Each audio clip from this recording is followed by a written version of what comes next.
आज की डेट में सरकारों के बीच में और पब्लिक भी नहीं कहूँगा, गरीबों के बीच में बहुत गैप आ गया है। जो पॉलिसियाँ हैं, जो उनके लिए जो पॉलिसियाँ बनी है गरीबों के लिए, वो आम गरीबों तक नहीं पहुँच रही हैं। वो सिर्फ पेपरों तक ही सीमित है, टीवी अखबारों में या जो अफसर हैं उनकी ज़ुबानों में हैं। हकीकत में जब आप देखो तो वो उस तरीके से इम्प्लीमेंट नहीं हो रहा। इन सबको देखते हुए जो खामियाँ थी समाज के अंदर, उसको फुलफ़िल करने की मैं कोशिश करता हूँ। एजुकेशन की जो पॉलिसी है वो भी इतनी महंगी हो चुकी है कि सरकार, जो गरीब लोग हैं वो मतलब बुक्स नहीं खरीद पाते हैं, बुक्स नहीं ले पाते हैं, वो एजुकेशन उन बच्चों तक नहीं पहुंच पा रही है।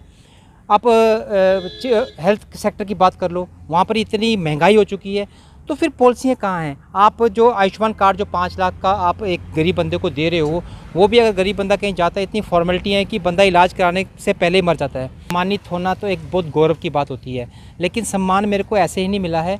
पिछले 17 साल की मेरी मेहनत है।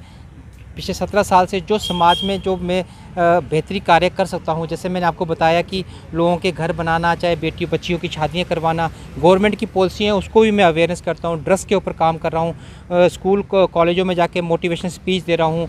मतलब बहुत सारे काम हैं जो सामाजिक तौर पे मैं कर रहा हूँ। लोगों की दुआएं हैं जिनकी मैं मदद करता हूँ, उनकी दुआओं से मेरे को ये अवार्ड मिलते हैं, और ये अवार्ड मिलने से मेरे को और ज़्यादा हिम्मत पैदा होती है कि मैं और ज़्यादा लोगों के काम कर सकूँ। सवाल तो आपका बहुत गहरा सवाल है।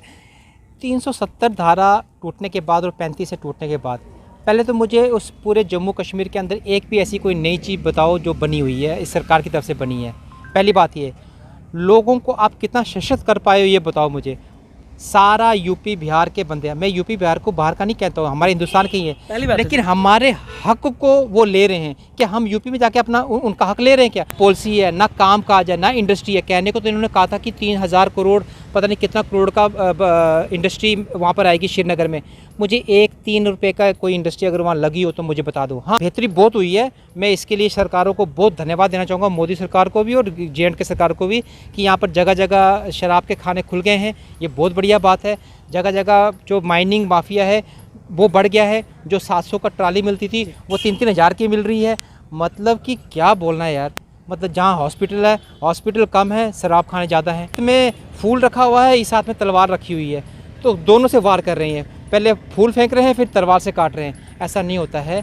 370 धारा टूटने के बाद जो हमारे हक थे, हमारे डोगरों के हक थे, वो हमसे छीने गए हैं। जो हमारी जॉब्स थी, जो हमारे लैंड थे, वो सब छीने गए हैं। और इलेक्शन की बात आप करते हो ना, मैं कहता हूँ अगर सरकारों को लगता है कि हमने 370 धारा तोड़ने के बाद बहुत बेहतरी की है जम्मू कश्मीर के अंदर, तो हैसियत और औकात पता लग जाएगी अगर ये इलेक्शन करवा दें। द न्यूज़ नो देखने वाले सभी दर्शकों का हार्दिक स्वागत है। आज आपको हम जिनसे रूबरू करवाना चाहते हैं वो किसी परिचय के मोहताज नहीं है। वो एक बेहतर समाज सेवक और समाज सुधारक भी हैं। उनका नाम जो सुखदेव सिंह है। वो काफ़ी राज्यों से जो अलग अलग अवार्ड लेके आए हैं। अभी हालांकि बात करें तो वो जो मेनका गांधी है, बीजेपी के सांसद, उनसे अवार्ड लेके आए हैं। जी टाउन के तहत उनको अवार्ड दिया गया है। आपको ये भी बता दें कि लगभग अगर उनकी काम की बात करें तो बड़े सारे लोगों के उन्होंने छत बनवा के दिए हैं, लोगों को पानी पीने के लिए बोरवेल लगवा के दिए हैं, और बड़े स्वच्छ भारत अभियान के तहत जो गवर्नमेंट बड़े दावे और वादे करती हैं और लोगों को वो भी शौचालय भी मुहैया करवाए हैं। कहीं ना कहीं ये देखा जाता है कि सरकार बड़े बड़े वादे और दावे करती है कि हम लोगों के लिए बेहतरी के लिए गरीब हटा रहे हैं, लेकिन हमें नहीं लगता कि वो गरीब हटा रहे हैं कि गरीबों को हटा रहे हैं। हम आज उनसे बात करेंगे कि वो इतनी जगह से वार्ड लेके आए, कैसा उनको लगता है और किस तरह से जो समाज सेवा में आए हैं और क्यों ऐसा वो कर रहे हैं। जी सर, क्या देखते हैं, क्यों आज आपको ज़रूरत पड़ी कि सरकार भी है लेकिन उसके बावजूद आप लोगों की मदद करते हैं? सभी को मेरा नमस्कार। मैं तो सिर्फ इतना बात कहूँगा कि आज की डेट में सरकारों के बीच में और पब्लिक भी नहीं कहूँगा, गरीबों के बीच में बहुत गैप आ गया है। जो पॉलिसियाँ हैं, जो उनके लिए जो पॉलिसियाँ बनी है गरीबों के लिए, वो आम गरीबों तक नहीं पहुंच रही हैं। वो सिर्फ पेपरों तक ही सीमित है, टीवी अखबारों में या जो अफसर हैं उनकी ज़ुबानों में हैं। हकीकत में जब आप देखो तो वो उस तरीके से इम्प्लीमेंट नहीं हो रहा। इन सबको देखते हुए जो खामियाँ थी समाज के अंदर, उसको फुलफ़िल करने की मैं कोशिश करता हूँ। जहाँ जाता हूँ जो कमियां देखता हूँ लोगों के अंदर, चाहे किसी का घर नहीं बन रहा है, किसी की बेटी की शादी नहीं हो रही, कोई बच्चा कोई एजुकेशन की ज़रूरत है, किसी मरीज़ को इलाज की ज़रूरत है, और भी कई काम है, तो जितना हो सकता है मैं उसको करने की कोशिश कर रहा हूँ। तो समाज को किस तरह से सशक्त तो बनाना चाहिए, सरकार उस पर क्यों नहीं काम कर पा रही है? पॉलिसियाँ अच्छी नहीं हैं उनकी? सर पॉलिसियाँ तो आप देखेंगे, जब पॉलिसियाँ सुनने की बारी आती है तो ऐसा लगता है कि ये पॉलिसियाँ अगर इम्प्लीमेंट हो जाए तो हिंदुस्तान के अंदर से गरीबी ख़त्म हो जाए, लेकिन एक्चुअली में वो हो नहीं पा रहा है। आप कई जगह जाओ देखो, आप हाल ही का बात देख लो कि पेंशन स्कीम थी जो बंद की गई पिछले कुछ किसी कारणवश, वो आज तक पूरी तरीके से लोगों को मिल नहीं पा रही है। एजुकेशन की जो पॉलिसी है वो भी इतनी महंगी हो चुकी है कि सरकार, जो गरीब लोग हैं वो मतलब बुक्स नहीं खरीद पाते हैं, बुक्स नहीं ले पाते हैं, वो एजुकेशन उन बच्चों तक नहीं पहुंच पा रही है। आप हेल्थ सेक्टर की बात कर लो, वहाँ पर इतनी महंगाई हो चुकी है, तो फिर पॉलिसियाँ कहाँ हैं? आप जो आयुष्मान कार्ड जो 5 लाख का आप एक गरीब बंदे को दे रहे हो, वो भी अगर गरीब बंदा कहीं जाता है, इतनी फॉर्मेलिटी है कि बंदा इलाज कराने से पहले ही मर जाता है, वो फॉर्मेलिटी पूरी नहीं कर पाता है। तो बहुत सारी खामियां हैं जिसके ऊपर सरकारों को काम करना चाहिए। काम अवेयरनेस भी नहीं है लोगों के अंदर कि क्या स्कीमें हैं, कैसे ली जाए। और जो ऑफिसर हैं, कहीं कुछ ऑफिसर हैं जो काम करते हैं अपने लेवल पे, लेकिन ये हमारा हिंदुस्तान है, ये बहुत बड़ा है, इसमें हर एक बंदे को अपना जो किरदार है वो ईमानदारी से निभाना पड़ेगा, तभी जाके ये जो पॉलिसी हैं ये गरीबी तक पहुँचेगी और गरीबी कुछ हद तक ख़त्म हो सकती है। तो बाकी देखने में आया है कि अलग अलग राज्यों में आपको जो सम्मानित किया गया है, तो क्या देखते हैं? सर देखिए, सम्मानित होना तो एक बहुत गौरव की बात होती है, लेकिन सम्मान मेरे को ऐसे ही नहीं मिला है। पिछले 17 साल की मेरी मेहनत है। पिछले 17 साल से जो समाज में जो मैं बेहतरी कार्य कर सकता हूँ, जैसे मैंने आपको बताया कि लोगों के घर बनाना, चाहे बेटियों बच्चियों की शादियाँ करवाना, गवर्नमेंट की पॉलिसी है उसको भी मैं अवेयरनेस करता हूँ, ड्रग्स के ऊपर काम कर रहा हूँ, स्कूल कॉलेजों में जाके मोटिवेशनल स्पीच दे रहा हूँ। मतलब बहुत सारे काम है जो सामाजिक तौर पे मैं कर रहा हूँ। पानी की समस्या लोगों को आती है तो वहाँ पर आपने देखा होगा, मैं पीछे बोरवेल का भी मैंने लगा के दिया था। तो ये सारे मेरे कामों को देखते हुए जब नॉमिनेशन होती हैं, जब मेरी नॉमिनेशन जाती है, तो चलो ये सब लोगों की दुआएं हैं जिनकी मैं मदद करता हूँ, उनकी दुआओं से मेरे को ये अवार्ड मिलते हैं। और ये अवार्ड मिलने से मेरे को और ज़्यादा हिम्मत पैदा होती है कि मैं और ज़्यादा लोगों के काम कर सकूँ। तो बड़ी खुशी महसूस होती है जब मेरे को ये अवार्ड मिलता है। और जब भी मैं आपको बताऊँ, जब अवार्ड मिलता है तो स्टेज से हमेशा बोला जाता है कि जम्मू कश्मीर से कठुआ ज़िले के रहने वाले सुखदेव सिंह को हम अवार्ड से सम्मानित कर रहे हैं। तो मैं अपना नाम के साथ साथ इस ज़िले का नाम भी रोशन कर रहा हूँ। तो एक बात पूछना हो, दुख कितना होता है जब आप ऐसे घरों में जाते हैं जहाँ पे कुछ खाने के लिए कोई चीज़ नहीं होती है, उनका घर अच्छा नहीं होता है, वो नहीं होता। तो आज के दौर में जहाँ पे हमारा पूरा देश जो विश्व गुरु बन रहा है, तो सर देखिए, हमारा जो भारतवर्ष है वो आधा गाँव में बसा हुआ है, और जब तक हम गाँव को सशक्त नहीं करेंगे, गाँव में प्रॉपर फैसिलिटी नहीं दे पाएंगे, तब तक हम विश्वगुरु नहीं बन सकते। बोलने के लिए तो आप जो मर्जी बोल लो, उससे कुछ फ़र्क नहीं पड़ता। हकीकत तो जो है ना, आप जाओ आज हमारे कठुआ ज़िले के कई ऐसे गाँव हैं जहाँ पर लोगों के पास आज की डेट में छत भी नहीं है। समाज सेवक लोग कितनी देर तक सेवा करेंगे, और कितने लोगों को वो उभार पाएंगे इस गरीबी से? ये तो सरकारों को, गवर्नमेंट को देखना चाहिए ना कि आपने जो स्कीमें लेके आए, जो पॉलिसी लेके आए। आज भी आप देख लो कठुआ डिस्ट्रिक्ट के अंदर जो फेड़ियाँ वाले हैं, जो अपने दाल रोटी पेट भरने के लिए जो फेड़ियाँ लगा रहे हैं, चाहे वो वेंडर जितने भी हैं, उनको सरकारें उठा रही है। पहली बात तो सबसे गलत बात इसमें यह है कि दिवाली का मौसम है, त्यौहार है, लोगों का त्योहारों में लोग जाते हैं, उनकी थोड़ी बहुत ही आमदनी होती है, क्योंकि कामकाज तो लोगों का रहा नहीं। आप इस वक्त जाके उनको उजाड़ रहे हो, उनको मतलब यहाँ से ख़त्म कर रहे हो। ये कौन सी पॉलिसी, किसके प्रेशर के तहत ये सब काम होते हैं, मुझे तो ये समझ नहीं आती है। अगर आपने उनको शिफ्ट करना है, एक प्रॉपर एक सिस्टम होता है, उनको सबसे पहले उनको बिठाओ, उनको बुलाओ, उनको अवेयर करो कि ऐसे नहीं, ऐसे करना है, समझाओ। वो भी बोलो कि चलो कोई बात नहीं, 10 दिन रह गए त्यौहार के, 10 दिन भी कहाँ रह गए, बार दिवाली है, दिवाली के बाद सब वेले हो जाएंगे, आराम से उनको शिफ्ट करो आप। मतलब कि लोगों को परेशान करके, हरासमेंट करके, निचोड़ के अगर आप उनको ये सब काम कर रहे हो तो फिर कहाँ गई? अगर इनको हटानी है ना, तो वो गाड़ियाँ हटाओ जो सड़कों पे लगी रहती हैं। पूरे मोहल्ले के लोगों ने बड़े बड़े घर बना दिए, लेकिन गाड़ियाँ घर के बाहर लगी रहती हैं, उनको हटाओ ना। मतलब कि मैंने देखा है पॉलिसियाँ बेशक गरीबों के लिए बनती हैं, लेकिन परेशानियाँ गरीबों को दी जाती हैं सरकारों की तरफ से। ये नहीं होना चाहिए। एक राजनीतिक बात पूछूं आपसे, तो 335 से हटने के बाद बड़े बड़े दावे वादे किए हैं हमारे, जहाँ पे बेहतरी हुई है, सब कुछ अच्छा हुआ है, बड़ा सारा पैसा आया है। तो क्या देखते हैं कि जो जम्मू कश्मीर के हालात हैं, सामान्य है, इलेक्शन नहीं हो रहे हैं, जहाँ पे सुनवाई करने वाला, जिस तरह से लोगों में त्राही बची हुई है, माइनिंग माफिया, शराब माफिया और भूमि माफिया, हर चीज़ जहाँ पे काटी जा रही है, इंडस्ट्रियलिस्ट बाहर से आ रहे हैं, तो किस तरह से देखते हैं? मुझे बताओ, सवाल तो आपका बहुत गहरा सवाल है।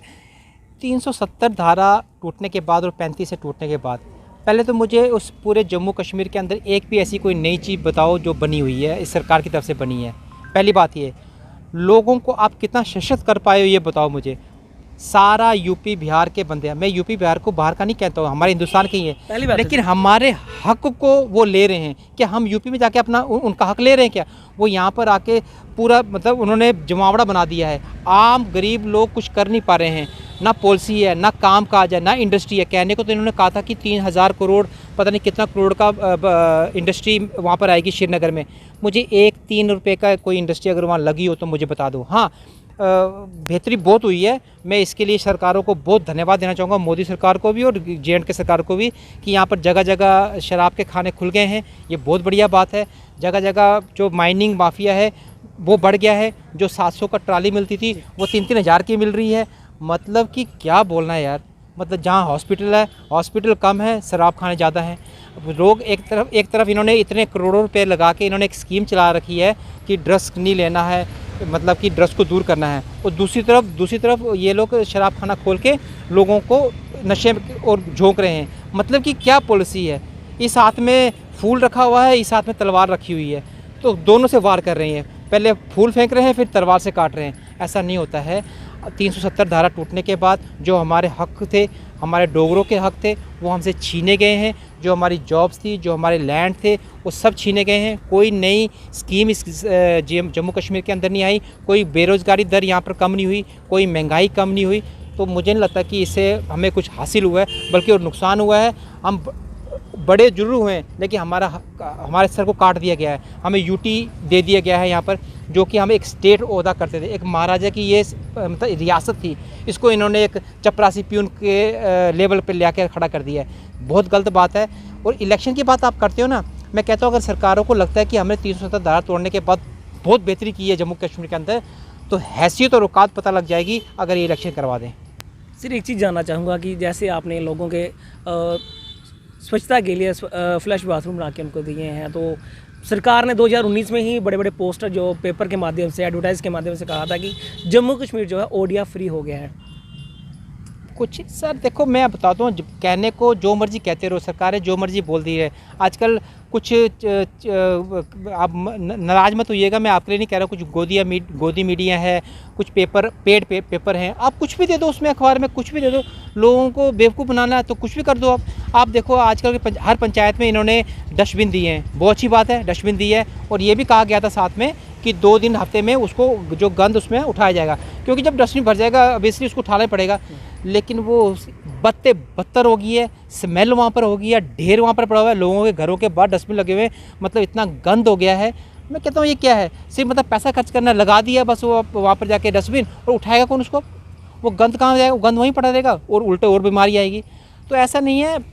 पॉलिसियाँ मतलब कहने की बात है, जो मर्जी कहते रहो, लेकिन हकीकत में मैं आपको बताऊं कि हालात बहुत बद से बदतर हैं आज की डेट में।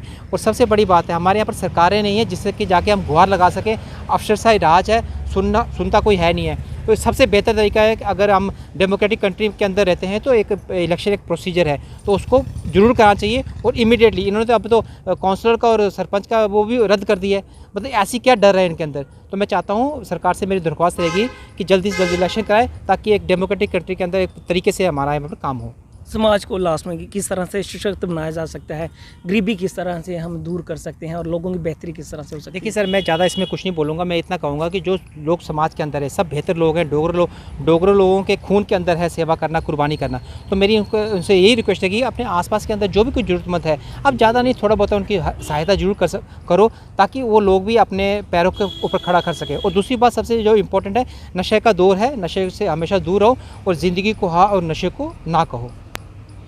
तो लास्ट में यही पूछूंगा कि जिस तरह से अभी जो चल रहा है माहौल बना हुआ है, धर्म के नाम पे राजनीति हो रही है, हर कोई उसमें लिप्त होता जा रहा है, बेरोजगारी की तरफ ध्यान नहीं दे रहा है, युवा भी जो है अपनी उसी में रंग में रंगता जा रहा है।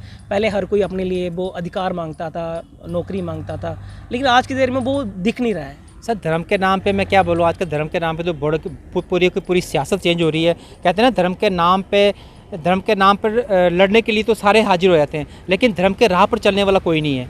तो यही बात है। मैंने कभी भी गीता को, कुरान को, बाइबल को और गुरु ग्रंथ साहब को लड़ते नहीं देखा, मगर जो इनके नाम पे लड़ते हैं मैंने कभी उनको पढ़ते नहीं देखा। तो ये राजनीति हमारे देश के अंदर बहुत घातक हो गई है।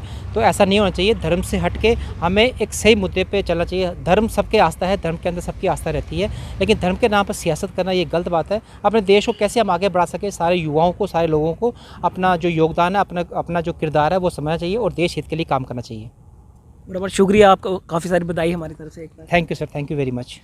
ये थे हमारे साथ सुखदेव सिंह, समाज सेवी और समाज सुधारक के नाम से जाने जाते हैं। इन्होंने सीधा तौर पे कह दिया कि धर्म पे नाम पे हमें नहीं लड़ना चाहिए और सरकार को भी जो है लोगों के, गरीबों के बेहतरी के लिए काम करना चाहिए। जिस तरह से इन्होंने ये समाज सेवक जो लोगों के काम करते हैं, और सरकार को भी अच्छी पॉलिसी के तहत जो लोगों के काम करने चाहिए। द न्यूज़ नो के लिए कठुआ से मैं राजकुमार।